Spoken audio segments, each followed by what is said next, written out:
Hello viewers, welcome to the new video.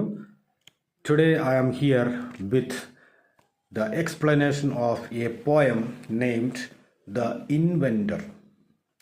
The Inventor is a poem which is in Oxford New Pathways book of class 8. It is unit 5 section 3. So this poem जो है एक humerus poem है. Humerus poem मतलब हंसने लायक बातें है इस poem में. इसमें एक ऐसा आदमी है जिसने एक ऐसे मशीन बनाया, स्ट्रेंज मशीन, एक अजीब सी मशीन बनाया जो सबको बहुत आश्चर्य में डाल दिया. तो ऐसे एक इन्वेंटर के बारे में है ये जो लेसन है. So let us get into the lesson. Sorry, it's not lesson, it is of course, it's a poem. So the poem is The Inventor. It is a humorous poem about an inventor who has invented a new or strange machine. So poem ऐसे शुरू होता है. Chandidas uncle has devised a grand machine. चांडिडास जो है उसका अंगल, चांडिडास जो अंगल है वो अंगल ने क्या बनाया, एक ग्रांड मशीन बनाया. And they have praised it in the highest terms whenever wherever it is been seen. जहां पर भी ये दिखता है वहां पर सब इस मशीन की तारीफ किया जा रहा था. And indeed they say this angel at the tender age of 1 would burst out crying गूंगा in a manner fit to stun. तो बचपन से ही ये जो अंगल है ये अंगल सबको सरप्राइज करा देते थे. और कहते हैं कि जब वो छोटी एज में था, जब उम्र बहुत छोटी थी, मतलब 1 साल का था, जब वो बच्चा 1 साल का बच्चा था, ये अंगल जो है, तब भी वो सभी को सरप्राइज देता था. सरप्राइज क्या था? सरप्राइज ये था कि जब सारे बच्चे जब शुरुआत में जब बोलना सीखते हैं तब क्या करते हैं, मामा गा गा कहते हैं. लेकिन ये जो है इसने शुरू से ही क्या कहा, गूंगा गूंगा कहता था. गूंगा गूंगा कहता रहता था. जब सारे बच्चे मामा गांगा कहते था उस टाइम ये दूसरी प्रकार से बात करता था. और इस वजह से तभी लोगों को इतना सरप्राइज हो गया था कि ये बच्चा जो है ये बड़ा होके और कुछ अजीब काम करेंगे, उनको पहले से पता था. So गूंगा फ्रॉम दिस प्रोडिगी मीन्स उस जीनियस जो व्यक्ति जो है, एंड उसने अस्टाउंडेड ऑल द राबल, सारे लोगों को, राबल मीन्स मास, सभी लोग, बहुत सारे लोगों को सरप्राइज कर दिया. And learned man would prophecy, and बड़े लोग कहते थे, now should this child survive, अगर ये बच्चा सर्वाइव कर जाए बचपन से ही, मतलब लोग प्रेडिक्शन करते थे. प्रेडिक्शन मतलब पुराने मतलब प्रोफेसी करते थे.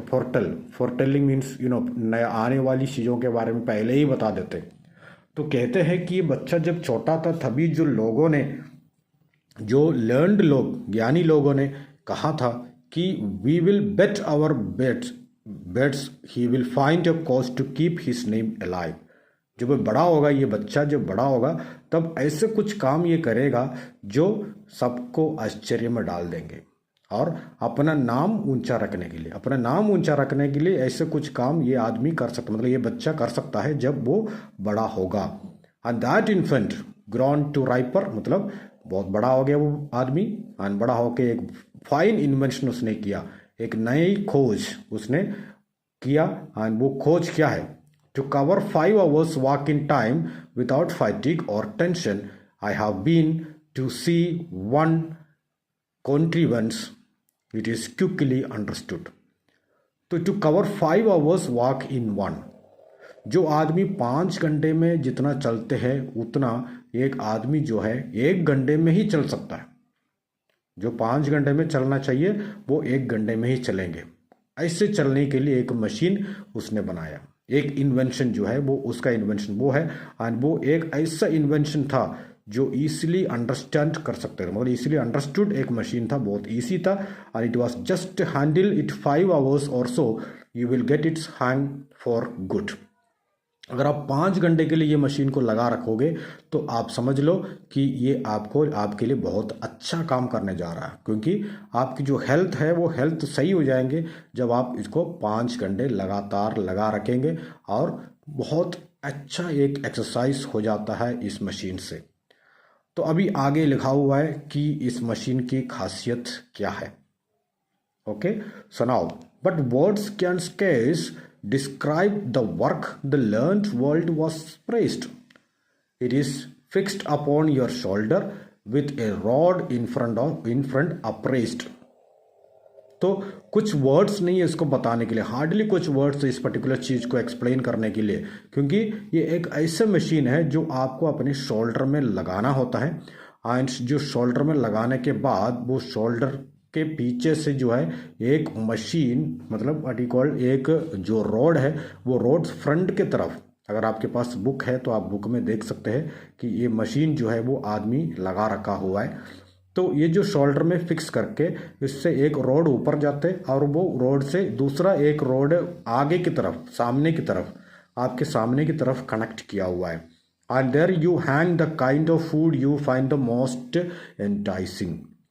और वो जो रोड है वो रोड के सबसे आगे, वो रोड इतना अपने हाथ नहीं पहुंच सकते, उससे भी दूर है।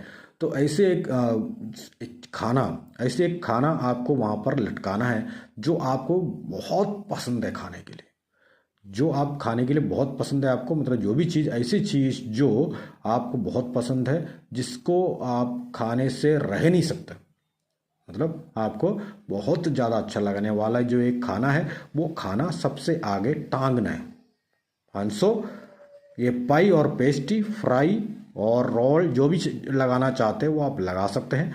And the mind aspires to reach the food, और आपकी माइंड ये कोशिश करता है कि मुझे भी वो खाना मिल जाए। वो खाना मिलने के चक्कर में जो है वो आदमी चलता जाएगा चलता जाएगा चलता जाएगा चलता जाएगा, लेकिन वो खाने तक तो पहुंचेगा नहीं। तो ऐसे एक मशीन है। एंड एक्चुअली तो of course it is a funny thing, we can say that it is a funny thing. कभी इसमें प्रैक्टिकल चीज़ें तो होती नहीं है, but still it is a fun to try to reach up to that food, but लेकिन वो कभी पहुंच नहीं पाएंगे, बस देखते रहेंगे वो फूड को आगे देखते हुए वो चलता रहेगा भले ही, लेकिन वो खाने तक पहुंचेगा नहीं। And the dainty flies before you gaze, and you perforce must follow, the spurred along by gluttony you walk without a heed. तो अब आपको बहुत भूख तो लग रही होगी एंड बहुत ग्रीड होगा, लालच तो होगा, एंड लालच है, ग्रीड है, सब कुछ है, लेकिन आप कंबल्ड है कि उस खाने की तरफ पहुंचने के लिए आप कंबल्ड है, लेकिन पूरी कोशिश करने के बाद भी आप वहां पर पहुंच नहीं पाते हैं।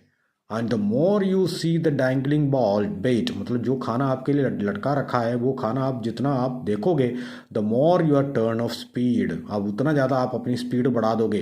And A score of miles you quickly STRIDE and never tyre the list.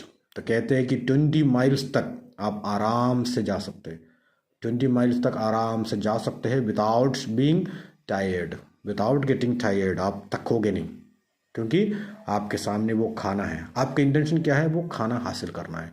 तो आपके मन में एक ऐसी बात भरी हुई है कि आपको वो खाना मिलना है, तो इस वजह से वो खाने मिलने के चक्कर में आप क्या करेंगे? आप चलते रहेंगे जब तक वो खाना आपको मिले नहीं। लेकिन ये तो क्लियर है कि आपको वो खाना मिलना नहीं है। And with watering mouth and glinting eye agog, आप उस चीज़ को देखते रहेंगे और मुंह से पानी निकल रहा होगा, लेकिन नहीं ले सकते हैं। And so now you know why man or boy who view this exhibition returns amazed and joins the ranks that hail the man of vision. And the last sentence जो है वो एक पोएट ने जो है ऐसे एक तरीके से रख दिया जैसे कि एक मजाक उड़ा रहे उस व्यक्ति का, क्योंकि कहते हैं कि जो मशीन जो लगी हुई है, मतलब जो भी ये मशीन को देख के आएंगे एग्जीबिशन में या देख के आएंगे, तो सभी लोग जरूर ये कहेंगे कि ये आदमी जो था, ये आदमी बिल्कुल ही एक ऐसे आदमी था जो एक मैन ऑफ विजन था, बहुत ही अच्छा, बहुत ही फार दूर सोचने वाला एक व्यक्ति, बहुत ही अच्छी तरीके से सब लोग तारीफ करेंगे इस पर्टिकुलर व्यक्ति को। ये एक्चुअली शायद तारीफ तो ना करें, क्योंकि कोई तारीफ करेंगे नहीं, क्योंकि ये पोएट जो है वो पोएट एक गलत तरीके से, मतलब दूसरी तरीके से इस पर्टिकुलर व्यक्ति की बड़ाई कर रहा है, लेकिन एक्चुअली वहाँ पर वो बड़ाई नहीं कर रहा है। And so it's a type of sarcasm we can say, बड़ाई नहीं कर रहा है, बस इनडायरेक्ट तरीके से उस आदमी की बेवकूफ़ी के बारे में ही कह रहे हैं। So that is the explanation of the poem the inventor. So thank you very much for listening. Thank you.